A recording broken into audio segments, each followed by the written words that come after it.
So, this is Manny Hernandez from the Diabetes Hands Foundation, and I am honored to be in the company of one of the people that I admire and respect the most in this world, Dr. Denise Faustman. Thank you so much for the opportunity to chat with you today. No problem. Yeah, we're glad to get together. So, in respect for your time, which is incredibly precious, I want to dive directly into the conversation. I have a couple of questions I'd like to ask you, and then I have a lot of questions that the members of 2 Diabetes had for you. So, first off, would you mind, for anybody who may not be exposed to your work, tell us what you do at Massachusetts General, what kind of research in connection with type 1 diabetes you do, and kind of bring us up to earlier this year. What we're doing. Yeah. So we're known as the clinical trial program that's trying to bring a cheap generic forward. The program's kind of unique in working with an immune intervention in people who already have diabetes. Okay, so these are not trials with people who just got diabetes yesterday or last month, but actually trials with people who sometimes have had diabetes 15 years, 20 years. That's the first unique thing. It's based on a lot of basic science data, a lot of mouse data. The mouse community is very happy right now, and we'd like to make people with type 1 diabetes happy. Just as happy? Yeah, just as happy, if not more happy. And the mouse community is so elated because we can intervene in late-stage diabetic mice, reverse the disease, and the pancreas regenerates. And that was a discovery first in 2001 and then again in 2003. And it's been widely confirmed for diabetic mice around the world, whether they're in Japan or Washington, D.C. But the real goal, of course, is, in all seriousness, is to try to bring this forward to people. Okay. So where we are in that process is this summer we got done with a phase 1 trial working with people 15 to 20 years out with type 1 diabetes, taking this cheap generic drug. It's 80 years old, called the BCG vaccine, with 2 doses. That's the same drug that's used in connection with TB, right? Tuberculosis, yeah. It's a vaccine for prevention of tuberculosis. Okay. And we saw some encouraging data, very, very early, but encouraging data. And so now the goal is to go into phase 2 and gradually expand the program into more patients and more dosing. Fantastic. And this is a great opportunity for you to plug how people can support that. Yeah. So because this is a non-profit program with a cheap generic drug, it's totally supported by philanthropy. It's there's no industrial support whatsoever, so it's donations, and people can make donations by going to www.faustmanlab.org. Make the checks to the Mass General Hospital. Don't make them out to me. It's a problem when you make them out to me. So make them out to the Mass General Hospital. We don't want, we love Dr. Faustman, but we want that to go to the Mass General Hospital. And the mailing address is there on the website. Perfect. So. And we'll include the URL within the video. Yeah. So recently you came out with some very interesting findings that, I guess somehow tied to that previous research you were conducting. Can you tell us a little bit more about that? Yeah. So some data came out last week. It's partly related to the trial we just completed, but it has some pretty broad implications of understanding this disease that we know is type 1 diabetes. So how this discovery occurred was that for phase 1 to be a candidate, you were generally a long-term diabetic, 15, 20 years out from disease. So these are really historic trials and trying to work with people that have the disease. And there were many pre-screening criteria, right? So one of the pre-screening criteria that was necessary for this trial, but it seemed like not that important thing, but we did it anyways, was to measure C-peptide. So for those of you in the audience who don't know what C-peptide is, it's really the measure of how much insulin your pancreas is making. Okay, so it makes sense that if I drew blood from me and looked for insulin, you wouldn't know if that insulin came from my pancreas or that insulin came from a syringe. Right. So the way we distinguish that is measure something called C-peptide. Okay. It's a co-product that's secreted with insulin. So to be in this trial, we measured C-peptide. Of course, standard clinical assay that anybody has in their doctor's office or send to any of the commercial vendors. It was negative. And we went one step further for these people 15 years out. We did something called intravenous glucose tolerance test, which means we give them a big boost of what's equivalent to glucose. It's really something called glucagon. Yeah, or you drink it. People who are pregnant have probably drank this goopy sugar thing. It boosts your blood sugar up. And then if you have any reserve in your pancreas, you kick out the insulin, okay? So everybody who was enrolled in our study had these two tests, and of course they're 15 years out. They're flatline, okay? Yeah. Because they're 15 years out, right? Yeah. Okay? So after the trial was done, including the hundreds of people who were just serially followed to try to standardize these assays, we sent all the serum off to Sweden to get this ultra-sensitive assay done that we had worked with on a research level. But remember, the whole purpose of these trials was to take people who are flatline and maybe boost their pancreas. So we sent the serum off, and that was the big surprise. So now, using state-of-the-art sensitive methods, everybody, over 100 patients who were 15 to 20 years out from disease, had C-peptide. Wow. So that discovery in itself is kind of significant, okay? So we went back and studied more patients with long-term diabetes and put their serum through this ultrasensitive assay. And again, in the majority of cases, they had pancreas function. So now we kind of have this new picture. I can't draw it to you on the internet, sorry. But there's been this picture for 25 years that, you know, your pancreas decayed for a while, you got diagnosed with type 1 diabetes, and your pancreas decayed over 6 months, maybe 2 years. And that's really been the picture of how we do trials in type 1 diabetes. And that is because of the sensitivity of the equipment that was being used. Okay. And so that's why you've heard over the last 3 years or 8 years that all the trials are new onsets, because, quote, they're the only people that have anything to preserve. So now we have a totally different time course. The pancreas isn't decaying over 6 months, it's decaying over 40 years. Okay? Now, to give everybody full credit, okay, there was, when I was in graduate school, believe it or not, a guy who used to get on the stage named Dr. Alan Follis. I looked him up, he's still working away, in England, actually, Scotland, who was a pathologist, and he would get up and show pictures of somebody who unfortunately died of type 1 diabetes. And he'd go on the slide, he'd go, bingo, look it, I see an islet. I see insulin secreting cells. And everybody would yawn, walk out of the auditorium, and say to Dr. Follis, you're full of it. You can find something histologically on a slide, but we have the assays of whether those cells are working, and they're not working. So for 30 years, people occasionally, pathologists generally, would say, bingo, I got an islet cell in the pancreas. And everybody would laugh and kind of like grin and say, great, section some more pancreases, but it doesn't matter because people don't have insulin secretion. Interesting. It seems to happen a lot in science when someone comes up with a crazy idea and they're discarded. Yeah, because, you know, everybody said, well, the patient only cares about function. Obviously, there's no function. So there's something you can see, some remnant you can see, but it's not making insulin.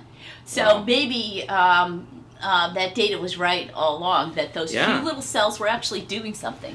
So it's kind of fun. This is big news. And so let me go ahead and ask, in connection with this announcement, some of the questions that we received from todiabetes.org. So, will this research be conducted using patients with Lada as well? Are the findings expected to benefit that group? Yeah, so that's very interesting. We define Lada. I mean, it's hard to define.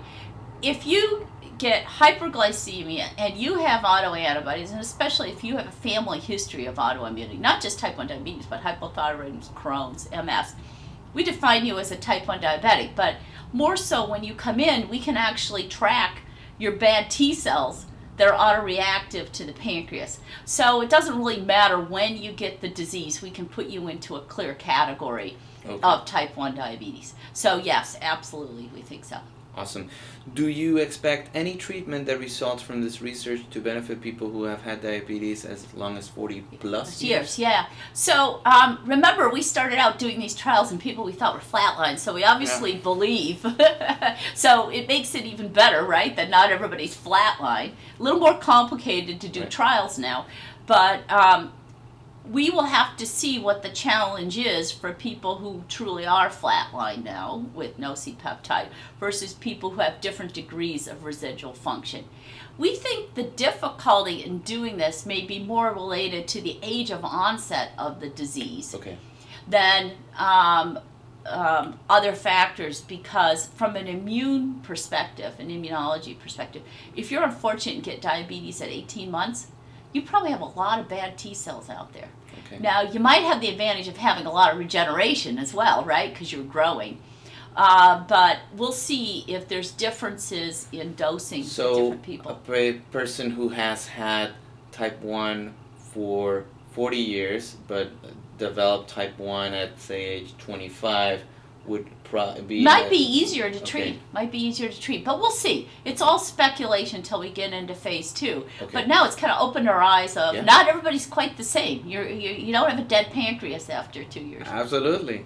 So. Are there any type 1s who are C-peptide negative, even with a more sensitive test? You mentioned Sure. So it gradually, the curve is a gradual tapering down. So if you looked at the factors we described that help you to go longer, and I'm sure other people will be working on this more intensely, certainly if you get diabetes when you're a little older, your pancreas preserves longer. If you get it when you're really young, the data showed the pancreas decays a little faster. So there are age-related factors of age of onset that affected the data on the slope of the decline. Will BCG work in people with diabetes who have insulin antibodies only? Sure. We like to think in our early trial you had to have GAD autoantibodies, but we did that because we didn't know they had pancreas activity. We thought GAD was a byproduct of pancreas getting chewed up, so we were really surprised to see there was even a better marker. So sure, I think that could, those people would be candidates. Can you estimate how long it will take to complete phase 2 trials, and how long after that we will see the results? So everybody always wants to know speed here. Speed's related to money, so let's get back to money again, So we've raised $10 million for phase 2. Our total goal for phase 2 is 25. So, you know, if we had it all in the bank, we'd be faster. If we didn't have it all in the bank, we're a little slower. And for context, because obviously for any one of us, like 10 million and 25 million sounds like a lot of money, but can you put that in the context of other trials? In the context of other trials, it's cheap. We're dirt cheap, So we could move so fast through phase 1 because it's a generic drug. We didn't need to enroll thousands of people and follow them for 8 years to look for toxicity, So when you're working with something that's 4 billion doses have already been given, it's probably better safety profile than aspirin. So we could move fast. And in phase 2, speed will be related to money. It'll also be related to just how long and how many doses of BCG we can get to satisfy the FDA. Perfect. Would the treatment help with other autoimmune diseases? Yeah, now that's a pretty fascinating question. We know, remember, we're using BCG to induce TNF, and TNF is our favorite molecule in the lab, So we know that there are a diversity. And for those of us who may not know, what is TNF? Yeah, TNF is what's called a cytokine. A lot of lay people like calling it a hormone, and it means it's something secreted from one cell and it travels in your blood and does something on another cell. But in immunology terms, it's a cytokine because it works on immune cells, not tissues. And so TNF is something you naturally make, but in diabetes, we think you don't make enough of it, so we're trying to add back TNF. And when you give BCG, we didn't discover this, people have known for 20 years, you give BCG, TNF goes up. So we're using BCG in that purpose. Now, in culture experiments, as well as a lot of genetic experiments now, there's other autoimmune diseases that have the same interruption of the TNF pathway that allow death of autoreactive cells. And those autoimmune diseases that have been tracked, that we know of so far, are multiple sclerosis, subsets of people with Crohn's disease, hypothyroidism, lupus, psoriasis, and Sjogren's syndrome. this is a bit of a side question in connection with that. Are you reaching out to those communities as potential supporters as well? If you know, people have a lot of sympathy for sick kids. People have less sympathy for middle-aged women that have autoimmunity, if I can say it that way. And so, we're totally amenable if somebody said, you know, I have a kid with Crohn's and I want this work to go forward. Can you start trials in Crohn's? Sure, we'd work on that. Okay. How does your most recent findings differ from those of Dr. Peter C. Butler, UCLA 2005, and the work done in 2006 on the Joslin 50-year medalist? Sure. So, as I alluded to before, there was a guy way before Peter Butler, Alan Folis, and there may be even people before him, so, you know, that can be corrected as well. But over 30 years ago, people have observed these islets. So there was many histological studies like Peter Butler's 5 years ago, as well as Alan Folis 30 years ago, that said, bingo, I see an islet on a histological slide. So histology, again, doesn't mean function.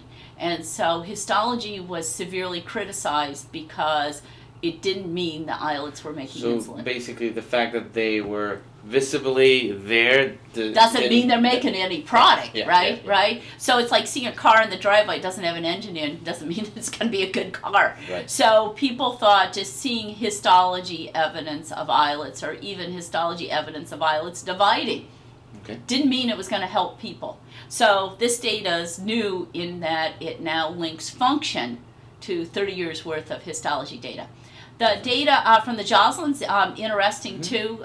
They're particularly interested in looking at people that have had diabetes greater than 50 years. Okay, so these are very rare people who have no complications and diabetes for 50 years. So every diabetic wishes that they were in that category. And they study those patients to understand why they're so lucky. Right. And using the standard, even the standard C-peptide assay, some of those people have residual C-peptide. Wow. But that was a curve. Remember, again, if my hand signals aren't good enough, you know, most people decayed, most people were flatlined, and then there were a few lucky people 50 years out. So now we think that picture's a lot different. We think the majority of people have C-peptide and go on out. Okay. Do you plan to examine the study participants who did not have detectable beta cell function to better understand why? Yeah, so I think everybody will. I mean, the reason you publish is you hope everybody starts looking at these issues. A question that's been posed to us is, how did blood sugar control over the lifespan of people influence the residual beta cells? I mean, you can think of hundreds of clinical studies now with this ultra-sensitive assay going forward to try to dissect better, like why some people are really lucky on that curve and some people are less lucky on that curve. Is this bound to remain like something that can only be done in Sweden, or like no. Are we bringing that technology? Yeah, so I should disclose that unfortunately I don't own any stock in this company. I'm not a consultant for this company, so it's really unfortunate. but it's going to yeah, they do it commercially, so anybody can send samples there. Okay. So there's a number of diabetes centers who have already contacted us to get the information so that when their patients come in, they can maybe run these assays and tell people good news, not just bad news in the clinic. So that's ongoing. From a current participant, what is the study protocol? Will I need to go back every 6 weeks or so for a shot? How long will the trial continue? Yeah, we don't know. We don't know the final protocol. We do know that it was extremely valuable in phase 1 doing frequent blood sampling. In phase 1, people came in every single week for 6 months. And that's how we got these intervals of how the drug was working and to what degree the drug was working. So you can imagine that if it was 1920 and you're in the lab and you discover insulin, okay, and you hand it to me in the clinic. And I would say to you, well, how do I know if it works? And you go, just give somebody some, you know, and you didn't know it changed blood sugar, you couldn't measure blood sugar. Yeah. You can imagine that, you know, if I gave 10 units and looked 6 months later, I'd come back to you and say it's a really bad drug. Yeah. So a lot of trials have gone on kind of with that study design, and as we've seen recently, a lot of drugs haven't worked very well. Who knows? Maybe the drugs are really working well. You got to be able to sample frequently. So it's a big imposition on people, but the reason phase 1 went so fast is we didn't have one dropout in the entire trial. So people are really excited about helping us out. You also probably have a pretty long waiting list. Yeah, we have a long waiting list, but you know, everybody's welcome to register. We're always very surprised at when you start making really tight study groups. You know, somebody wants to be in it, but they have their daughter's wedding in 3 months, or somebody wants to be in it, but they got a job in Chicago, or somebody wants to be in it and their spouse doesn't want to be in it. So everybody has their own personal life moving forward, so it's great to have many people who want to help us out. Another question from a current participant. So far I've only had blood drawn. When will these shots begin, and what are you looking for in the blood? I've been told it has to do with the 2A protein. Oh. What is that, and how does it apply to your research? Okay, so that's a big question, so let me answer it. So when you come and visit the lab, depending on what week and month you're there, we tell you exactly what we're doing that day. So we almost always pull a red top tube, and that's clotted blood. So in that tube, we're looking at the serum on top. But the other thing we do almost every day when people come in is look at their T cells. Okay, so those are the purple top tubes traditionally, and those T cells, we're trying to track how many bad T cells you have. Okay, wouldn't it be great to know the burden of your disease? Mm-hmm. So some of the diagnostic reagents that people have worked on worldwide, not our lab, but just worldwide, are specific to a given HLA type. That HLA type isn't particularly linked to diabetes, it's just how the reagents were made. Mm-hmm. So sometimes the depth of how we follow those T cells is related a little bit to your HLA type, but everybody gets some tracking of their T cells.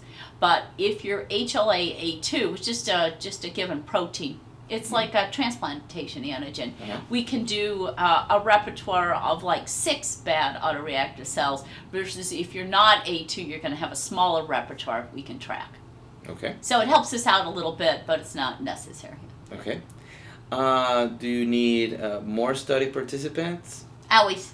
Okay. Always. All right. So to register, you go to the same website? Yeah, you can turn in a registration sheet, and then if you want to come visit us, Boston's a great place to visit. Okay. Absolutely. If we were in where I grew up in the Midwest, I think we'd have less friends. But in Boston, there's whale watching and science museum, so we have a lot of friends that come for a weekend. So go to www.faustmanlab.org. Yeah. Perfect. Yeah. Besides fundraising, is there anything else we can do to help move your research forward?